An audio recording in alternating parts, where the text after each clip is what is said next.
All right, we're back. Sports Take, JAKIB Sports YouTube Network. Derek Gunn, Barrett Brooks, Rob Ellis. Crazy night in Philadelphia sports last night. Phillies win game 1 of the NLCS. Flyers win in Tampa after trailing 2-0. The Sixers, the lone team, not holding up their end of the bargain, but 2 out of 3 ain't bad. But you know what? The season is upon us, which is a beautiful thing. And joining us right now, does an amazing job covering the Sixers. Good to see him as always. You can follow him on Twitter at Derek Bodner, of course, for the Daily Six newsletter. And you can email him as well, derek.bodner@daily6.com. Derek, what's going on, man? How are you? Good to see you. I'm doing great. I am like every other Philadelphia fan living in the area. It is a good time to be a Philly sports fan, not specifically for the team that I cover, but for the rest of the city, it is going great.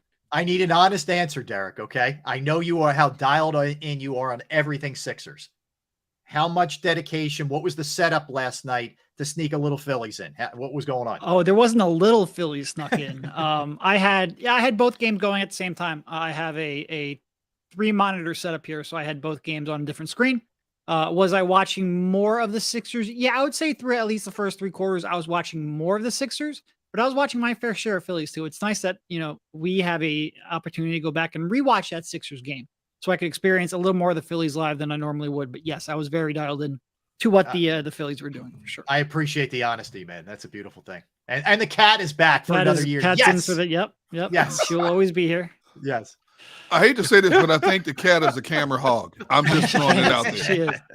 It's very time of day specific. If you guys would have had me on like 2 hours ago, she would have been asleep. She would have made an appearance, but she is awake now. She got her makeup done. She's good to go. I mean, there's no problems. All right, Derek. So here's the first question I have for you. And I know not everybody was able to maybe be as locked in because they were on the Phillies, but they know what happened in the game. From your perspective, the Cliff Notes is Harden played really well. I watched a lot of it too, and I went back and watched some of it today too. From an Embiid standpoint, I'm talking 26, 15, and 5. You think, wow, had a really good game. I didn't think he had a really good game. I thought he looked discombobulated, for lack of a better word, and just kind of off. What was your sense of Embiid last night? Yeah, he not only didn't have a good game, he had a really bad game. And you expect a lot out of Joel Embiid. You expect for him to put out maybe some fires defensively because of his great defense. He sort of added to the fires. His defense was real bad. And his offense his turnovers were a major problem. And the Celtics outscored the Sixers 24-2 in transition. A lot of those came off of Joel Embiid's. I don't even remember what he finished with, 5 or 6 turnovers. All of them were bad. All of them were live ball turnovers. He was poor for most of that game. I think he turned it on a little bit there in the fourth quarter. He started maybe doing a little bit less offensively, letting the game come a little more natural, kicking the ball out sooner when those double teams came. But for the most part, he didn't look prepared. He didn't look in rhythm. And he didn't look like he gave, quite honestly, very good effort either. Mm-hmm. And for an opening night, that was and look, Boston is probably going to end up being the best defensive team in the league when all is said and done. Yep. They're very good in that regard. They've always been real good at sending doubles and confusing Joel Embiid. They're probably the best or second best in the league at doing that.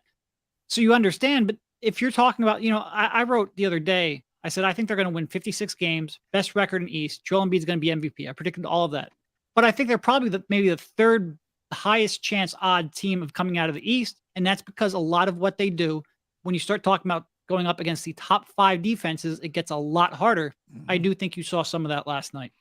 Hey, Derek, I know it's only the first game of the season, but going in, give me some insight in terms of what you wanted to see overall from the Sixers team in the first game with the new look roster, a slimmed down James Harden. And when you came out, did you see most of the things you wanted to see or less than the things that you wanted to see? Yeah, well, I think when you talk about real early in the season, you look at a couple things. First of all, coaching decisions, lineup decisions, roster decisions. What does Doc's rotation look like? Which players is he pairing alongside of each other? Yeah. So we got a good insight into that. He spoke before the regular season started that he wanted to split up his stars, keep 2 of them on the court as much as possible. For the most part, I think he did that. After the starters started going to the bench, you started seeing, pairing that included Harden and Tobias Harris, along with a couple of role players, and then an Embiid Maxey pairing with a couple of role players. He stuck to that. The other thing, coaching and rotation-wise, is he went with Montrezl Harrell over Paul Reed, even though Paul Reed had been the backup center to start the preseason. So that was certainly something of note, and not something. I think against that matchup specifically, I think maybe a more switchable defender would have helped. But also, you touched on it. How does James Harden look? Yeah. Because he did have a summer to train from that hamstring, whereas the previous season he really did not. And in the preseason, he didn't necessarily look like he had great bursts or different bursts, but you never know in the preseason because, quite frankly, players are playing at half speed. Yep. I thought he looked real good physically last night. I thought he was getting off into the paint, off the dribble, better than he had been after the Sixers acquired him last year, really at any point. So I think that was a very good takeaway. And also it helps when that step back three is working and that let him put up a big night. But I think physically he looked better. And that's certainly, if you're talking about a couple of takeaways, it's Embiid and how much he struggled. But on the positive end, Harden coming back and looking like that more regular than not would be huge for the team. I'll follow up on that with Maxey because it was quiet early, Derek. I know he came on later in the game. He sort of looked out of rhythm a little bit early as well. What was your sense of what was going on with him? Because I know how high the expectation is for everybody for him. Yeah, and he looked out of rhythm early, and then he had like 7 points in like 3 minutes or late in the third quarter. And for a brief moment where it looked like the Sixers might have a chance to come back in that game, he was driving a lot of that. That got stamped out pretty quickly because the Sixers didn't make a stop in the entire second half, or at least I'll have to verify that, but it didn't seem like watching it live they made a single stop. But he had moments where he looked good. I thought he was passive a little bit too often than not. I do think with him and Tobias Harris, Tobias Harris came out and had 7 or 9 points real early and then got quiet as well. You're always going to have to try to make an effort, especially on nights where James Harden does have so much going on, of getting them more looks. And that's one thing where when Harden goes to the bench and you have Embiid and Maxey, I would love to see them rely on Maxey a little bit more because he got his shots. He got really good looks at the basket. He was really efficient, really effective. You just want more from him. And I think that's something we're going to have to look. Overall, outside of Joel Embiid's turnovers, offense was not the problem last night. It was the other side of the court. It was transition defense. It was half-court defense. When you have nights like that, when James Harden is cooking like that, I think you're going to look up and maybe say, man, I wish Maxey would have gotten a few more touches. But because Harden was so successful, it's hard for me to complain too much about that. Right. Well, do you think that's a product of coaching and not being aware of what you need to do to get your guys going on the defensive side of the ball and the transition defense, things of that nature? How do they go about fixing this? Is this something the players do, or is this something that this coach has to do? Doc has to make it happen. It's a great question because last year they just didn't, especially in the first half of the season, they just really didn't have too much personnel to do so. Like when you're starting Tyrese Maxey and Seth Curry in the backcourt, there was only so much they could really do defensively. But one area, and they have much better defensive personnel this year. You didn't really see that last night. I thought, especially D'Anthony Melton, didn't quite make the impact that I think they were hoping for. But transition defense is the one where you look at, and that was so bad last year. That was so bad last night. There is a carryover effect there. I'm not entirely sure what they're doing wrong outside of just not being real committed. And first of all, they have to turn the ball over less. Transition defense starts on offense, but there's just not a commitment to getting back that you would have hoped to see last night. And that has to change. And that might be coaching. That might be motivation. That might be the core players they have here. But they have to do a better job because last year they were the worst offensive rebounding team in the league last year, in part because they didn't have a lot of offensive rebounders, but in part because they made a very concerted effort to get their guys back in transition because they know they are that bad defensively in transition that they had to almost sneak out and leak out and abandon the offensive glass because they were so bad. That's been a carryover, and that's something that I think has to change. Yeah, Derek, to illustrate your point, 24-2 fast break points. I mean, whoa. Yeah. That is a scary, frightening number. The one thing, and it happened early, and I'm saying to myself, I don't know if he's ever going to learn this lesson. Embiid still tries to put it on the floor and drive the paint in traffic. I'm not talking about when he's got a clear lane. And a couple of those, you referenced it earlier, lead to those breakouts, and that's how you start getting yourself in a hole. Yeah. No, he played like he was like this was 2017. Right. When he gets into some of his bad habits, I think in the last couple of years he's done a better job of passing out of double teams, passing before double teams get there. His handle has certainly improved. I do think sometimes that can give him maybe a little more confidence than you would hope, and can lead to some of those turnovers. But he played like he was confused by the double teams, and that led to drives into traffic, post-ups that he probably shouldn't have tried, and that were high-risk spots. And quite frankly, the Sixers have so much offensive firepower right now, and we just referenced it.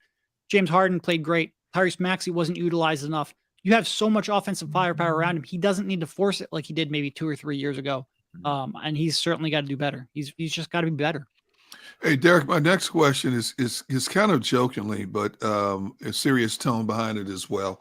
I alluded to earlier, we see a slimmed down James Harden, great first game of the season, but let's face it, we still have that concern hovering over him about the injury history. If you could put it in perspective, what's the over-under in terms of games before he clutches that hamstring again? I'm hoping the over-under is 0.5. But look, those lower body injuries, when you get to be 33, 34, Yep. like those are no joke. Yep. And even with the best intentions, even with if his conditioning and his offseason work was tip top, there's just a chance that that's going to go haywire. That is for sure a big concern. Big concern. Flip side, Derek, how good is Boston, man? I mean, I think a lot of us looked at it and said, we don't really know. I mean, the coaching shakeup could do some weird things to guys' heads, but I don't know. They didn't appear that affected to me.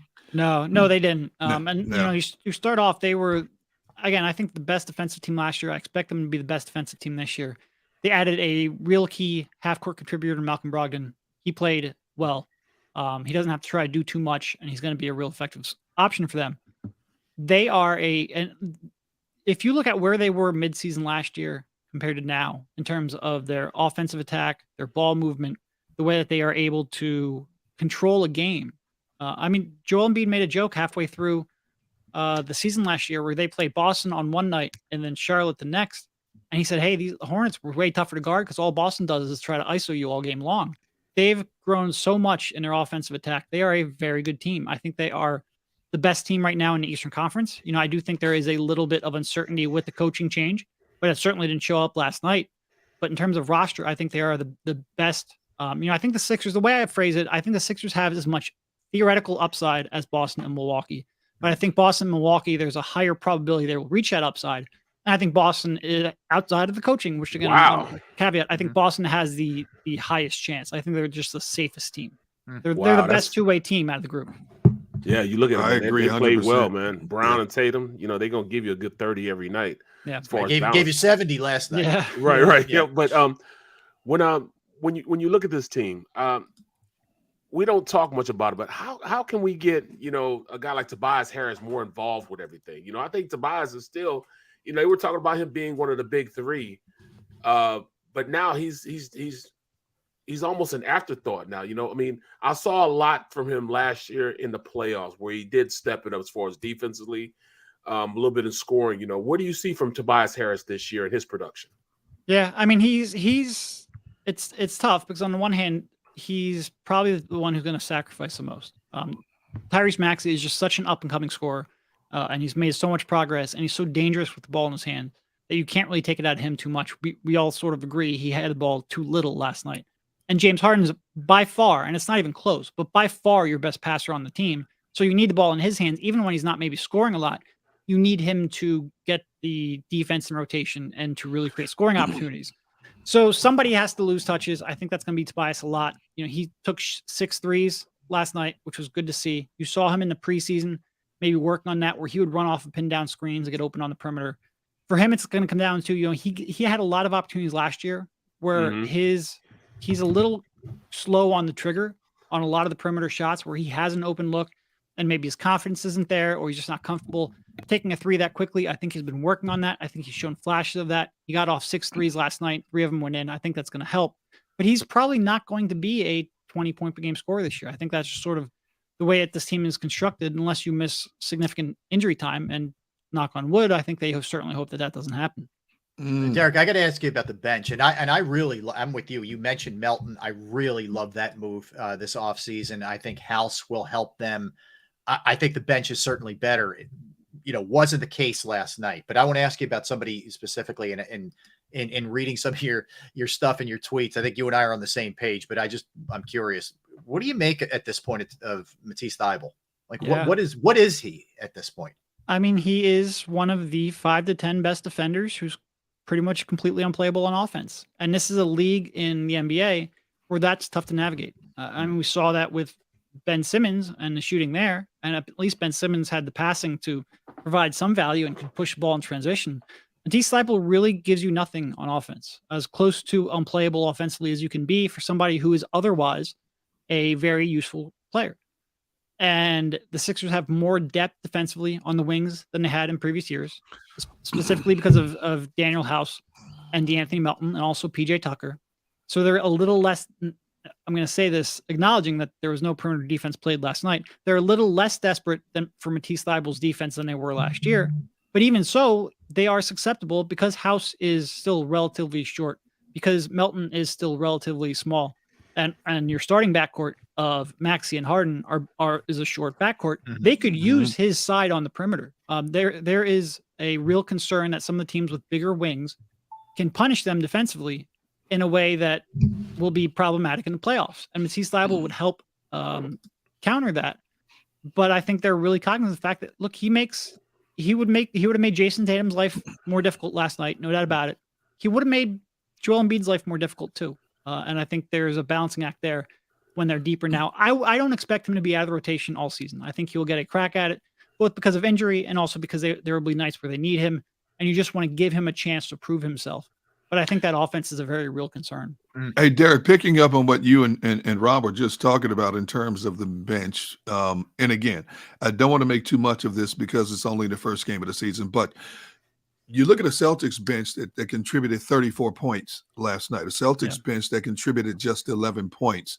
We all agree in unison that this Sixers roster looks better on paper, especially in terms of defensive help. But is it also a bench that can rise up? Maybe not just one guy, but several guys that can rise up and give you 20, 25 points off the bench on any given night. Yeah, I mean, you're certainly not going to have very many nights like that. None of these guys are what you would classify as scorers. Yes, except for that's George my point. Niang. Yeah. I think the key, and this is, I think, part of the reason why Doc went with his rotation the way he did. You're going to have two stars on the floor pretty much at all time. You're going to be running your offense through either all of Embiid, Maxey, Harden, and Harris in the starting lineup, or two of them at any given point. So you're really looking for players to complement them.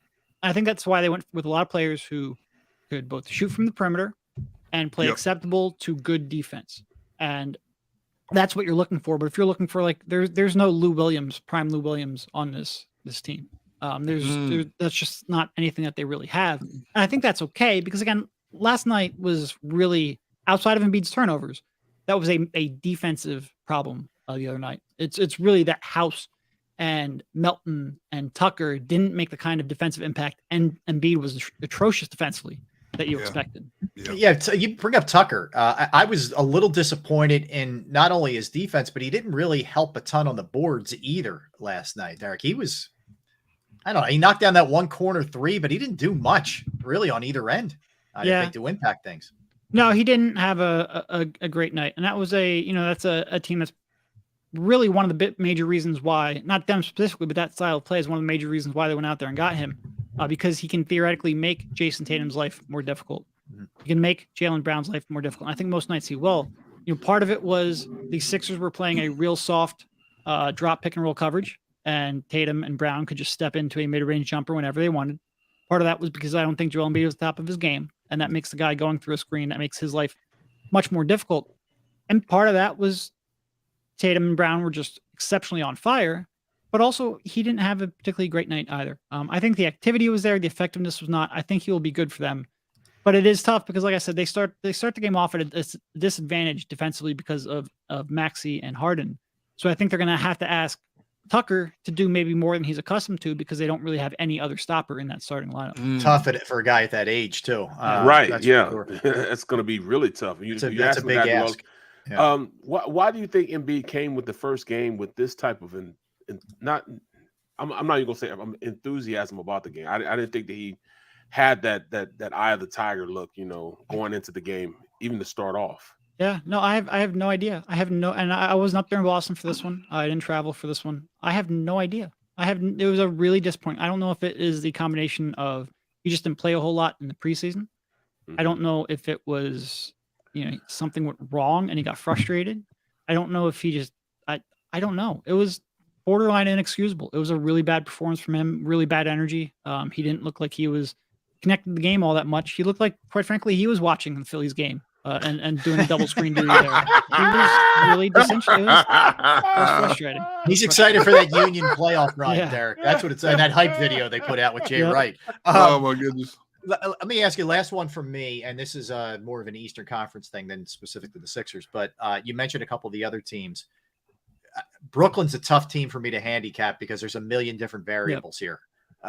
You have any idea what they're going to be this year? None at all. No, and that's why, Vegas continues to put them as one of the premier contenders, pretty much right in lockstep with someone like the Sixers, because I think they just don't know what to make of him either, and they don't want to get burned by him. And public sentiment is still probably pretty strong, which is a little surprising. But no, they are the ultimate wild card in pretty much every respect. Hey, Derek, do you think the minor skirmish between Joel and Smart last night is setting the tone for what this rivalry this season is going to be?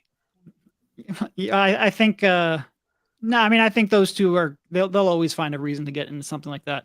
No, I mean, I think this is a rivalry because there's so much at stake because both teams are real legitimate title contenders, and Embiid and Smart are that kind of players where there's a combination of intensity and having a grudge and also being paid actors. So I think they're going to bring out that side of each other every time.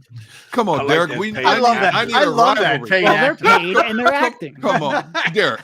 I need an old school rivalry like the Bad Boys in Detroit. How the Celtics hated the Knicks and the Lakers hated the Celtics. You are not getting that now. I need some old school bad boy bad blood. Man, come on, man. Tatum and Embiid spent pretty much all summer working out together. I don't think you're going to get that like you remember it. Well, let me ask you this then. I mean, our former guy, Ben Simmons, how you think that whole trio is coming together? What do you think? What are your expectations of that? I'm sorry, Ben who? The name doesn't ring a bell. Derek loves talking about Ben Simmons. There is probably nothing. Did you think you were going to get off this without us at least mentioning him? Yes. I'm just happy it's not an everyday conversation. Look, I think theoretically, offensively, they can all fit. I think Ben doesn't really want to be a scoring focal point, and I think on that team is one of the few where nobody would ask him to do so. Defensively, I think is where the concern comes in because you really only have two defenders on that entire team. One is Ben Simmons, the other is Nick Claxton. Neither of them can shoot at all. There's no floor spacing.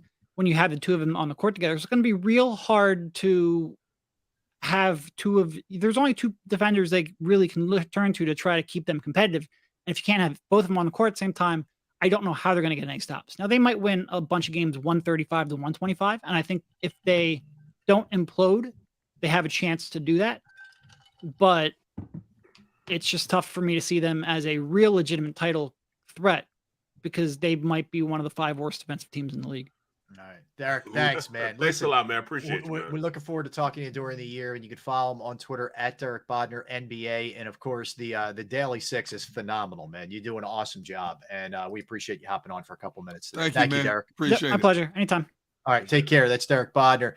Yeah, I'll tell you guys. Here's what I don't get, and we touched on it right off the top. Embiid comes out, looks like he's unprepared to play. The coach looks like he has them unprepared to play.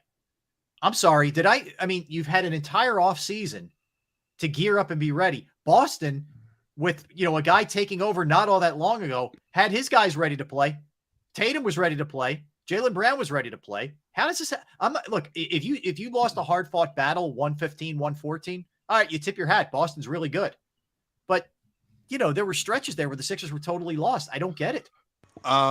Here's what I'm going to equate it to. You had a Boston team that went to the conference finals a season ago, basically brought itself back intact outside of the embarrassment of the now former head coach misgivings. You added a marginal player who's past his prime in Blake, but can still give you significant contributions, especially on the board. You have a 76ers team that is changing the complexion of his team. Make wholesale changes in a lot of ways in terms of the bench, adding a new starter.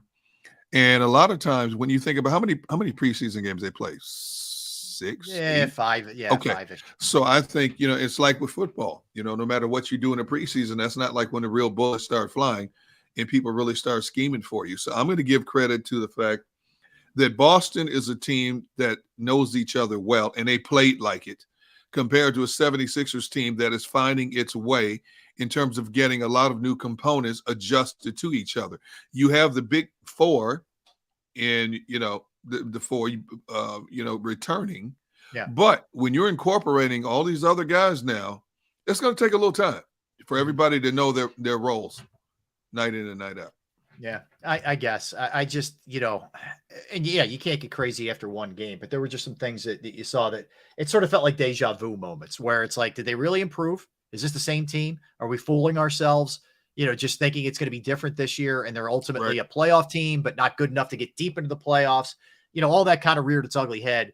We'll see. And now going forward here with them and what they have coming up, the loss at Boston last night, 126-17, but then they're home Thursday to Milwaukee. So this doesn't get any easier Thursday night. You get the Greek Freak coming into town on Thursday. It sets up kind of nicely as a sports fan in Philadelphia because you have the Phillies today, Phillies off tomorrow. You got a Sixers game right there at 7:30 tomorrow night. So that should be pretty sweet. This is exactly what you want, man. This is exactly what you want. I just don't. I just can't see, and I don't understand how you can come in and not want to play going into this season, perfect basketball. You know what I mean? You want to go in and show everybody, look, we are the head of the pack.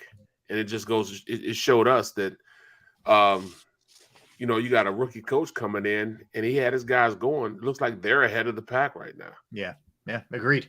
All right, let's get a quickie here. We'll do a little combo when we come back. The Flyers, yes, the Flyers are undefeated. They came back against a really good team on the road last night to win 3-2. We'll talk some Flyers, and we'll dip back into the Eagles and maybe some of the things that are concerning us a little bit when it comes to the Birds. At 2 o'clock, we'll talk some NFL, and there's a lot of drama in the NFL for sure among the owners, Tom Brady, et cetera. We'll get into all of that. We'll swing it back to the Sixers later on in the show. You don't want to go anywhere. He's Derek. He's Barrett. I'm Rob. We are Sports Take, JAKIB Sports YouTube Network. Let's talk about Flynn Tree Services. Yes, Flynn Tree Services is an experienced, licensed, and insured Pennsylvania tree services company that will trim or remove any unwanted trees off of your property. They offer cost-effective solutions to any tree problems that you may face. So if you do have any type of tree issues in your yard, on your property, if that's the case with you, they're a quick phone call away. Very simple. They're experts at trimming all types of trees, and they serve southeastern Pennsylvania, South Jersey, and northern Delaware. Flynn Tree Services specializes in tree removal, stump grinding, as well as tree pruning. Keep in mind, we're in that time of year now. Hurricanes, some bad storms, winds, those kind of things. It's a great time to have your trees evaluated to make sure that everything is good to go. Go to their Facebook or Instagram page for more information or a sampling of their work. Give Flynn Tree Services a call at 610-850-2848, 610-850-2848, or online at flynntreeservices.com. That's flynntreeservices.com. Go to get your